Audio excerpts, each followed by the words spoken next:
В эфире Абхазского телевидения информационный выпуск Амши-Кушара. Здравствуйте. Сегодня в выпуске. На верность Родине молодые курсанты вузов Российского министерства обороны приняли присягу. Как не заболеть в жару? Актуальный репортаж программы.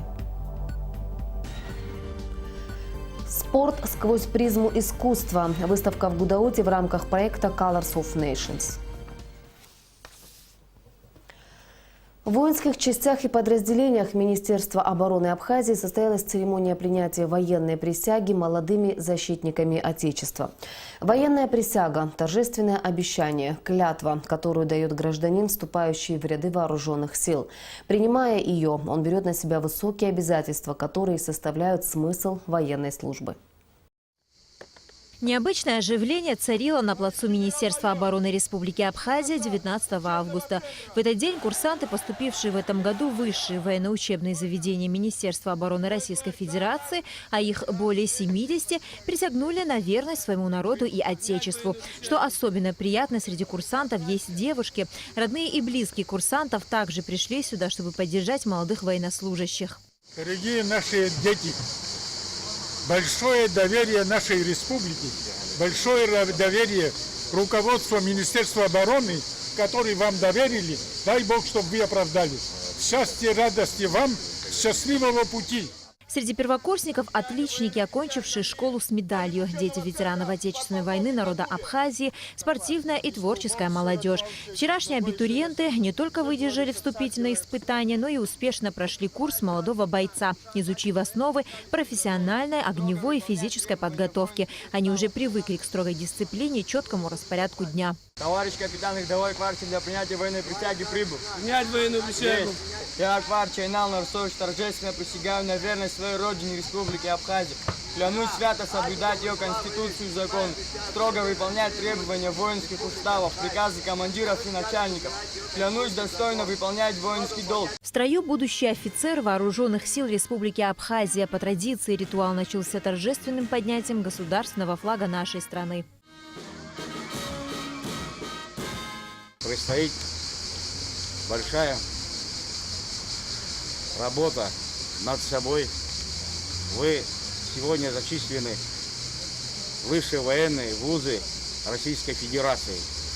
Я думаю и уверен, что вы с достоинством проведете честь воина абхазских вооруженных сил.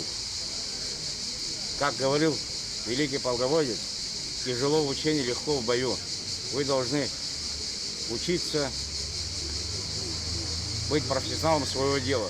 Несомненно, учеба и служба потребуют от молодых военнослужащих хорошей подготовки, стойкости, выдержки и полной самоотдачи. Но их это не пугает. Они сознательно сделали свой выбор и с удовольствием отправляются на учебу. В завершении традиционного ритуала принятия присяги курсанты прошли по площади торжественным маршем. Перспективы развития российско-абхазского сотрудничества в военной сфере. Актуальные вопросы, связанные с функционированием российской военной базы на территории Абхазии и созданием объединенной группировки войск вооруженных сил, обсуждались в Москве в ходе рабочей встречи начальника Генерального штаба вооруженных сил Абхазии, первого заместителя министра обороны Анатолия Хрулева с заместителем министра обороны России Александром Фоминым. В ходе переговоров также были подписаны контрактные документы на передачу абхазской стороне военного имущества. Данная работа проводится в соответствии с договором между Россией и Абхазией о союзничестве и стратегическом партнерстве, предусматривающим модернизацию вооруженных сил Республики Абхазия. В летний период гости и жители Абхазии подвержены риску заболеть кишечными и энтеровирусными инфекциями. О том, как стоит себя предостеречь от этих недугов, в репортаже Алики Трапш. Летом все и приезжие, и местное население наслаждаются жарким солнцем и теплым морем.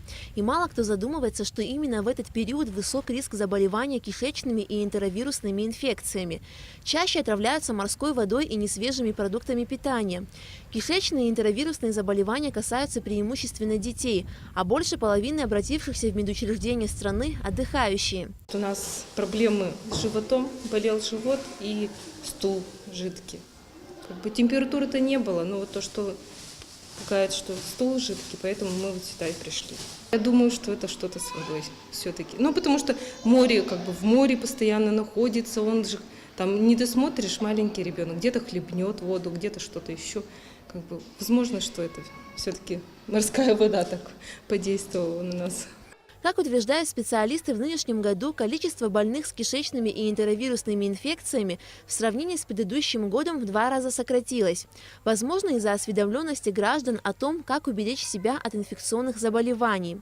Главными симптомами кишечной инфекции являются плохое самочувствие, высокая температура тела, тошнота, рвота и диарея.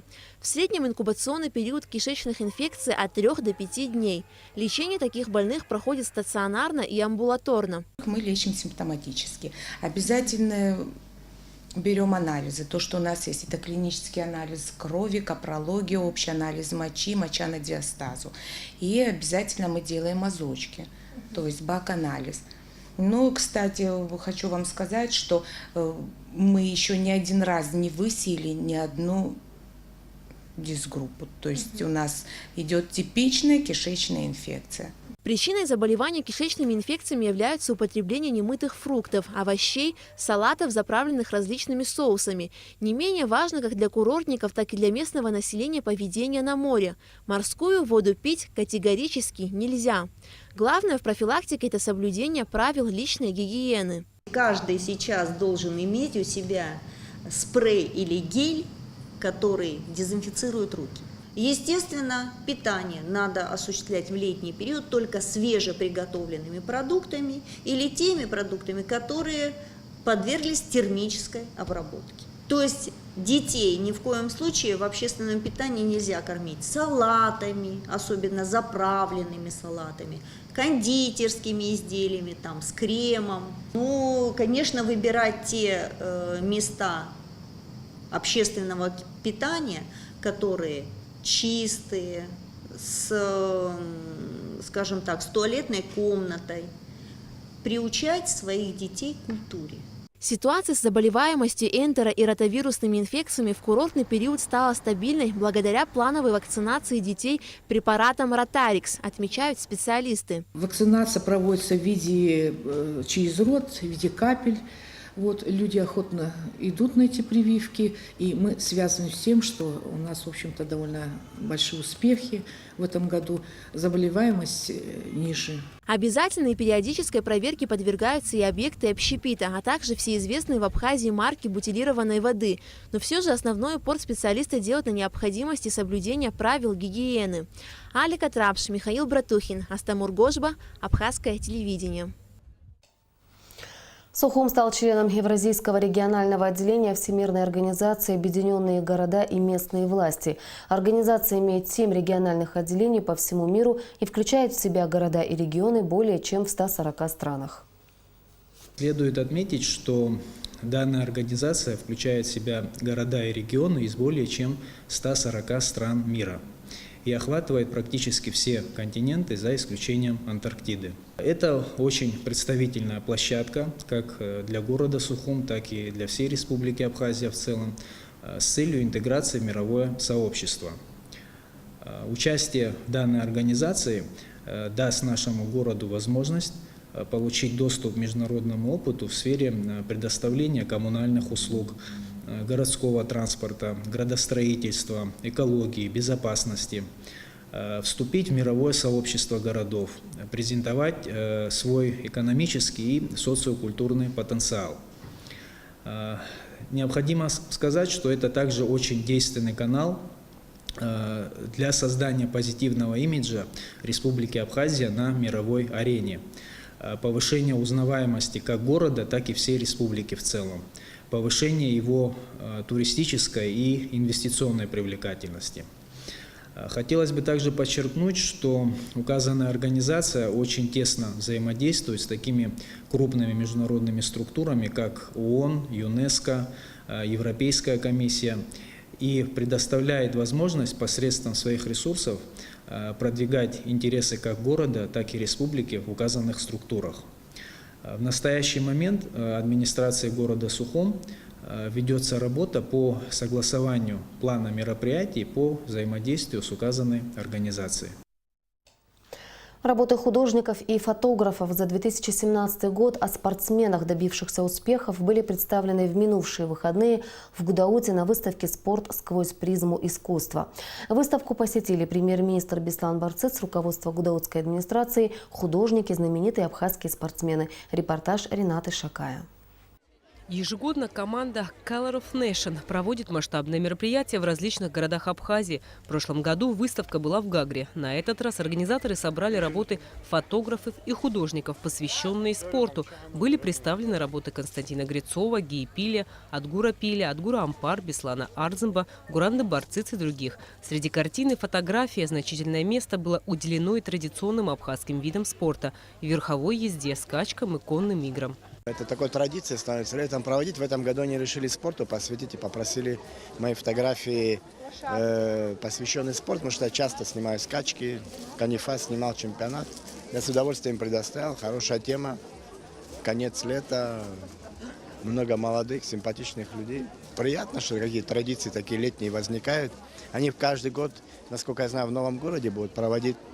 Вот в этом году в Гудаутах, в следующем году, по-моему, даже в Парчалах хотят проводить. Для гостей вечера была организована программа, в которой приняли участие гудаутские спортсмены. На сцену вышли обладатель олимпийской бронзы Денис Царгуш, Батал Чеже, ставший накануне чемпионом СНГ и славянских стран по боксу, и боксер Саид Смыр. Денис Царгуш поблагодарил организаторов за мероприятие и выразил надежду на то, что в Гудауте и дальше будут проводить подобные встречи. Спасибо большое Цвета нации, руководству, всем, кто организовал такое мероприятие в нашем родном городе.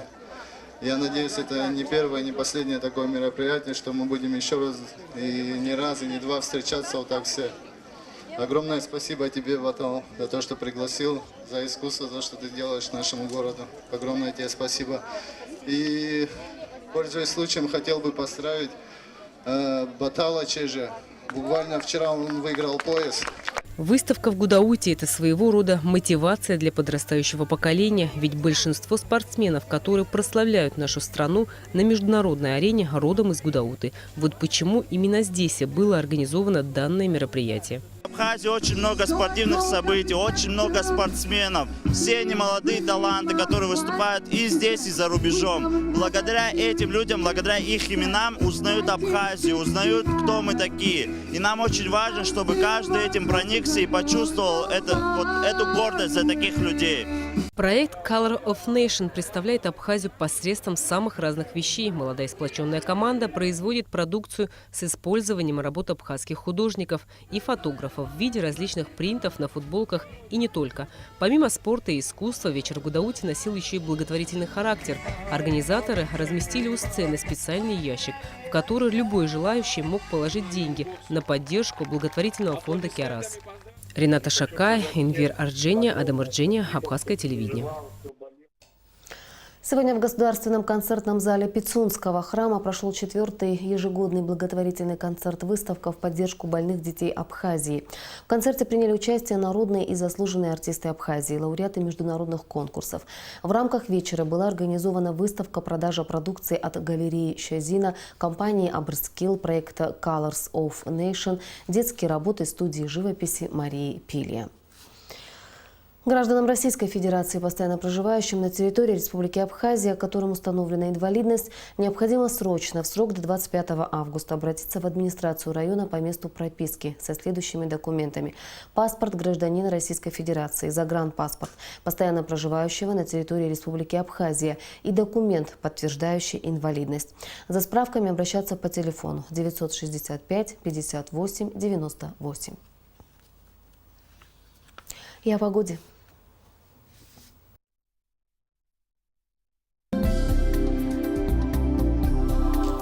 По сообщениям синоптиков, завтра в Абхазии ожидается переменная облачность, ночью и днем без осадков, к вечеру местами возможен дождь. Температура воздуха ночью плюс 23-25, днем плюс 31-33 градуса.